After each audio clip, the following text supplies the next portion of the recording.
खबर शामिल करते हैं रहीम खान के नवाही इलाका जमालदीन वाली से, जहां पर मखदूम सैयद अहमद महमूद का मुलाजिम जाम मुख्तियार और सरदार जाम हबीब के बेटे झुलन बरादरी का गुज़श्ता रोज झगड़ा। पंजाब भर में झुलन बरादरी सरापा एहतजाज। मसीह जानते हैं इस रिपोर्ट में।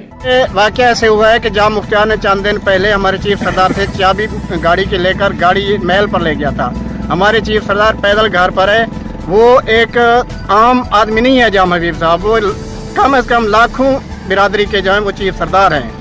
उसकी बेइज्जती एक नौकर ने की है, वो उन लड़कों को जो कि हमारी बिरादरी के लोग थे, जिसमें जाम हबीब या किसी बड़े को कोई पता नहीं है, उन्होंने जाके लड़कों ने उसकी बेइज्जती की है। 3 दिन पहले एक मामला हुआ है, जाम मुख्तियार लाल ने जो बदतमीजी की है हमारे सरदार से, तो हमारा ये मुतालबा है कि अब जो वो पर्चे कटवा रहे हैं हमारे सरदारों के ऊपर या बाकी जो शुरफा है, तो ये पर्चे खारिज किए जाए। हम आल पाकिस्तान झुलन इत्तेहाद ग्रुप खानपुर वाले एहतजाज करते हैं कि हमारे चीफ सरदार जाम हबीब नवाज साहब की 4 लाड़ ने बेइज्जती की है और उन पर नाजायज़ पर्चा हुआ है।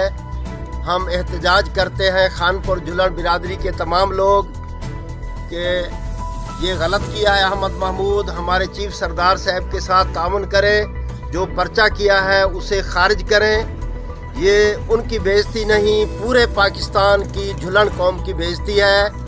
हम एहतजाज भी करेंगे, हम लड़ने के लिए भी तैयार हैं। हमारे चीफ सरदार साहब की बेइज्जती करें, हम उनकी बार बार बेइज्जती भी करेंगे। साहब जिंदाबाद, जाम इरशाद अहमद साहब जिंदाबाद, जाम मुख्तियार लाड़ मुर्दाबाद, जाम मुख्तियार लाड़ मुर्दाबाद, गुंडागर्दी मुख्तियार लाड़ मुर्दाबाद, जाम हबीब जिंदाबाद, मुख्तियार लाड़ की गुंडागर्दी, मुख्तियार लाड़ की गुंडागर्दी।